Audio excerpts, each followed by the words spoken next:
Hello guys. तो सत्ता की साझेदारी जो कि क्लास 10 का पॉलिटी है, इससे जो है सो हमेशा अच्छे क्वेश्चन बनते हैं और टिपिकल क्वेश्चन बनते हैं।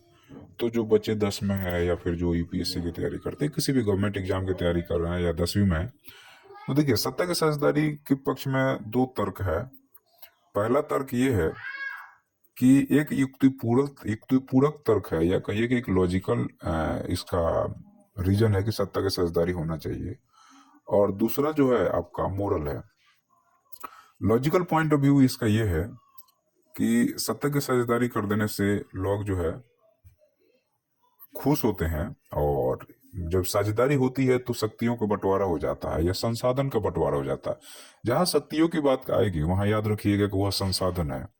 और जब भी आप पढ़ रहे हैं तो लॉजिकली पढ़िए, इलॉजिकली नहीं पढ़िए। जो कुछ भी हम बोल रहे हैं या आप कोई भी बोल रहा है, उसके पीछे कुछ ना कुछ तर्क होता है। ये बिना मतलब के क्यों कोई बोलेगा? ये सत्ता की साझेदारी आप पढ़ रहे हैं तो सत्ता की साझेदारी क्यों पढ़ रहे हैं?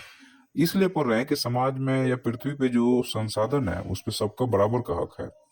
और सत्ता जो है वह उन्हीं संसाधन को कंट्रोल कर रहा है जिससे जीवन चल रहा है। तो साझेदारी हो जाएगी तो उस संसाधन का जो धरती पे है, जिसका हम डेली लाइफ में यूज कर रहे हैं, उस वो बढ़ जाएगा सब में। जब सब में बढ़ जाएगा तो कोई ज्यादा नहीं रहेगा, कोई कम नहीं रहेगा। तो शांति रहेगी और गृह युद्ध की संभावना कम हो जाएगी। तो यह लॉजिकल तर्क हुआ। और एक है इसका मोरल पॉइंट ऑफ व्यू क्या है। तो मोरली ये करेक्ट इसलिए है क्योंकि यह लोकतंत्र की आत्मा है। अब लोकतंत्र क्या होता है? लोकतंत्र में लोगों द्वारा किया गया शासन, लोक मतलब लोग, तंत्र मतलब शासन। तो लोगों द्वारा किया गया शासन में लोग की भागीदारी होनी जरूरी है ना। अगर लोगों के द्वारा किया गया शासन में लोग का ही भागीदारी नहीं होगा तो किसका होगा? तो अगर लोगों की भागीदारी होगी तो मजबूरी में आपको सत्ता को बांटना पड़ेगा। और जब सत्ता के बांट रहे हो तो इसका मतलब है कि आप जो है सो जो संसाधन है उसकी बांट रहे हो। तो जो दोनों बातें एक दूसरे को युक्ति पूरक है, या दोनों बातें एक दूसरे को कहीं ना कहीं संतुष्ट कर रहा है।